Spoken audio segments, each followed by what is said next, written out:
Hello and welcome back to Elden Ring. It's been a hot minute since we've made some Elden Ring videos with the release of Sunbreak, but I'm happy to be back for another set of things you didn't know were a thing you could do or see or secrets of Elden Ring. So to begin with, one of my favorite things in all of the From Software games is that wonderful moment where they give you a high up vantage point where you can see what's ahead of you, where you're going, what you're about to do, all the places you might be able to go. Or even better, weirdly for me, is when you see places you've already been from like a bird's eye view or a different vantage point. It gives you a whole other perspective on the things you're about to do or what you've done. Now, obviously playing through Elden Ring, a game like this, their first open world, that's incredible. You can do that so many places in this game. From the very first place we load in, the first step, we step outside, we can see a lot of Limgrave and our main objective, which is Stormvale Keep. But it was aka Irma in the comments that reminded me, you can actually see the Giant's Forge from here.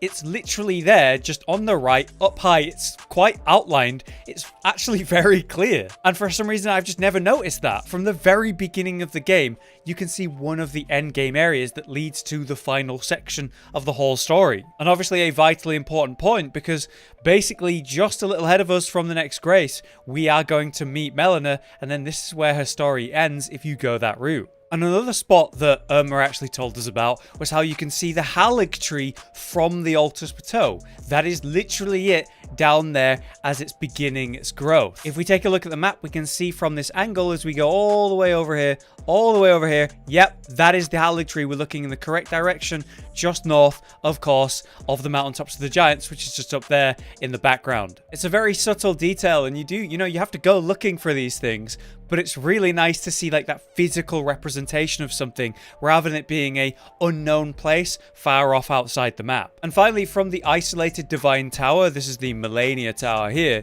we're quite near to Faramazula, which, yes, from here you can literally see in the background.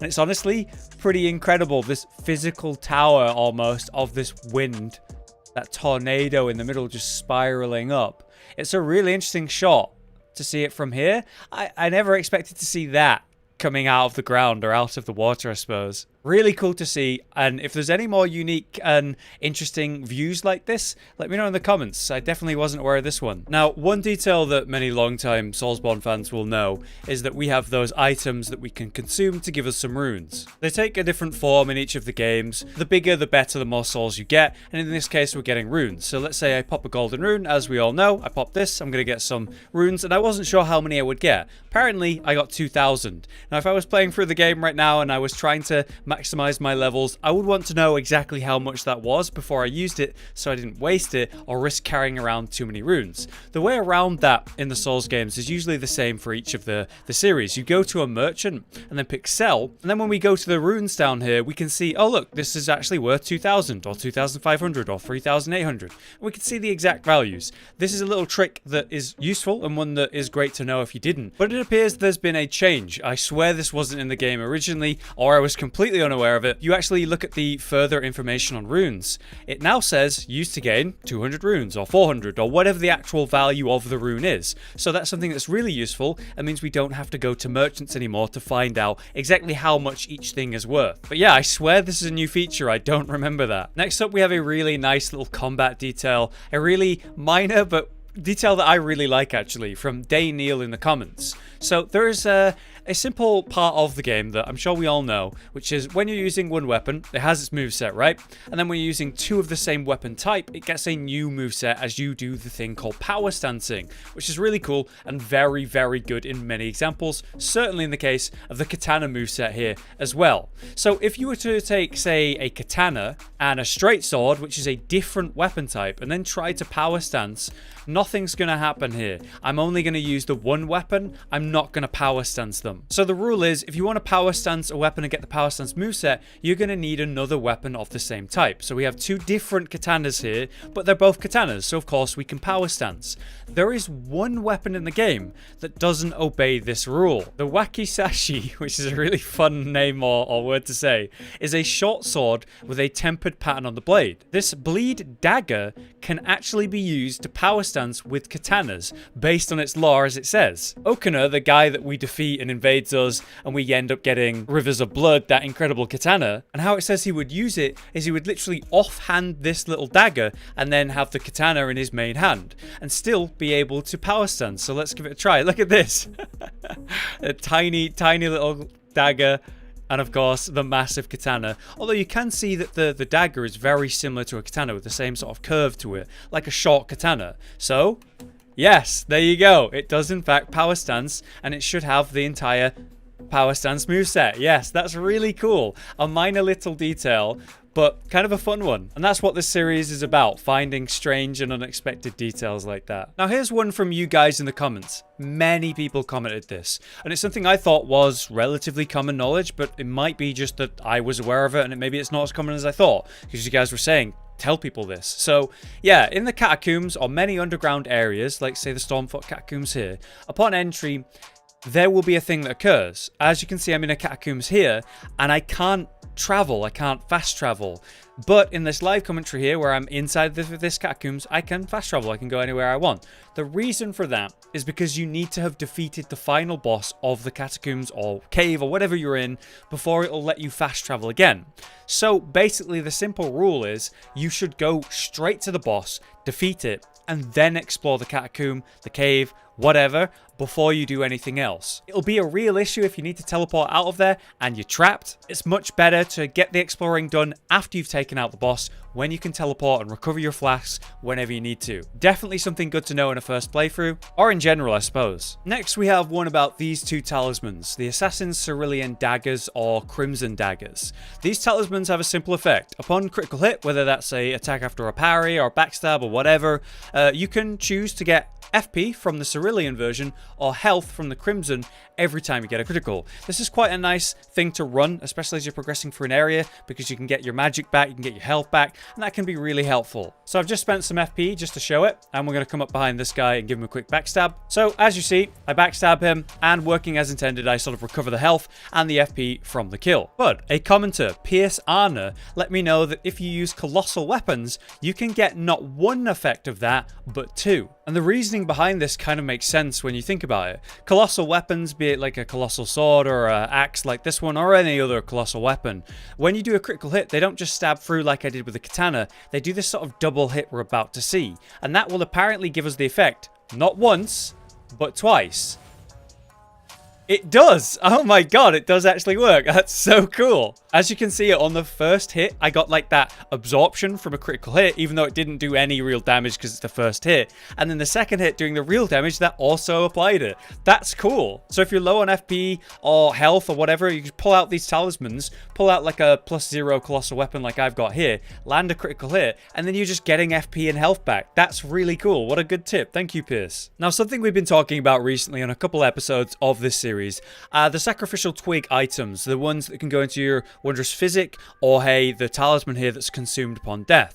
It's a simple concept. You apply it, you die, the twig is consumed, or the wondrous physic effect protects you, and then you don't lose your runes. And there's a few ways you can use that to your benefit for extra steps like I show in the series. Hailcosm, which I swear is a name I've recognized on the channel for a long time, if that is you, he says that it doesn't actually work when you're dealt Deathblight, which is a thing we've seen in the series for a long time, in fact. Say with Rings of Sacrifice, if you are killed by that true death, it doesn't work. So I've got the Twig Talisman unlocked and equipped right now. If I die normally, then my runes will be protected, but the talisman, the twig, will be consumed. I've come here to the Altar's Plateau because there is a friendly crab who happens to have the power of Deathblight to show us if that's true. Okay, here we go.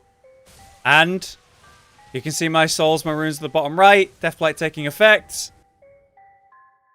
Yeah, I just saw all of my runes just go from whatever it was to 0. Yeah, 0. Is the twig destroyed? No. Wow, that's interesting. So, yes, that's a very intentional thing that's done in the series. What's interesting is the fact that the twig didn't break, even though, yeah, it didn't protect me because it can't, because that's Deathblight. I was wondering if the runes would still be on the ground when I came back. They are. It's just the twig and that effect cannot protect you from Deathblight, which is apparently a reoccurring theme with the Ring of Sacrifice. And this is what this series is all about. It might seem like a minor detail, but this is a really specific, strange, and unique interaction that I didn't know about, and I imagine a lot of people didn't, so thank you, Hailcosm. And recently, something I was talking about in this series were the flowers.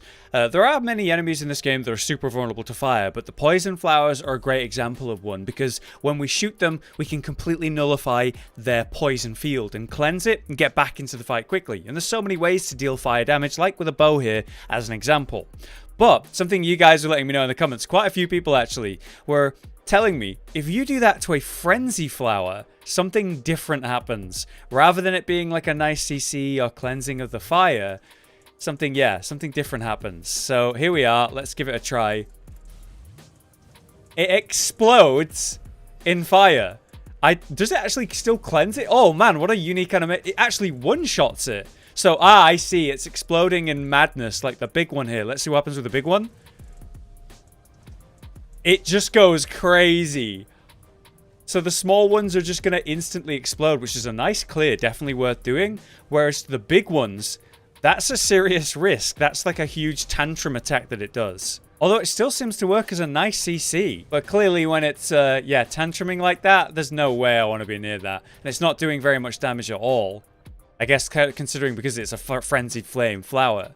There aren't many of these guys around the world, but yeah, another unique and interesting interaction there. Thanks for letting me know. Once again, a few of you guys had something to tell me about something we spoke about in the series. Now, the Deathbed Dress here is something I spoke about and referenced in how it's so buggy. They've made some changes to this where it's not as bad as it was, but it's still like broken in different ways. A great example of that is using a flail. When you're trying to do a heavy attack, you end up hitting yourself on the head and bonking yourself and actually dealing like a tiny, tiny bit of damage, which is hilarious, and honestly, I kind of wish the heavy did that normally. The reason for this is because it's meant to be an AoE passive heal for everyone but the wearer, and it leads to sort of strange interactions like that. But looking at the comments, these strange interactions while wearing this, I don't know, it's a nice looking dress, which is a shame.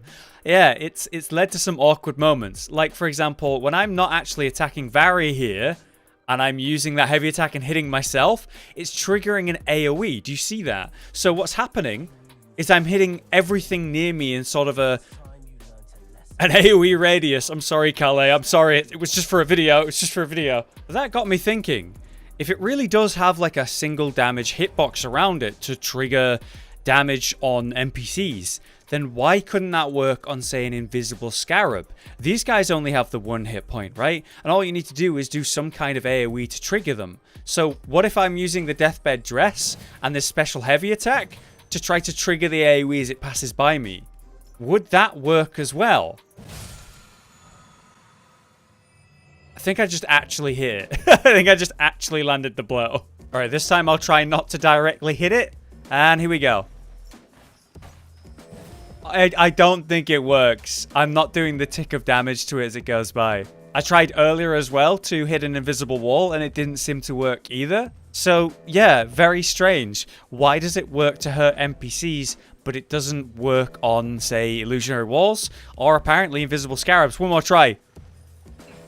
No, that ticked right when it went by me, and it was a fairly big AoE against Calais. Strange. I wonder why that's the case. Now, here's a surprise thing you didn't know in Elden Ring. We had a very recent interview released, which was actually originally in Japanese that's been translated from 4Gamer. Miyazaki was part of this interview and answered a bunch of different questions, but the predominant question that interested me and the answer he gave, which was a big surprise, is the fact that they didn't expect, or, well, they still don't seem to understand why the game was so successful. The interviewer states that it seems like Elden Ring is a widely played game by players other than, you know, the normal From Software fans. And Miyazaki kind of acknowledges that, but says he doesn't know why. He thinks that the collaboration with George R.R. Martin may have brought, like, I don't know, a bunch of Game of Thrones fans, but I think it's a bit more than that, right? What's really interesting is that as we take a look back at the crazy hype that was going on for this game, it was to an abysmal level where there was no way it was going to live up to that. And many longtime fans started to tell each other, like, don't worry,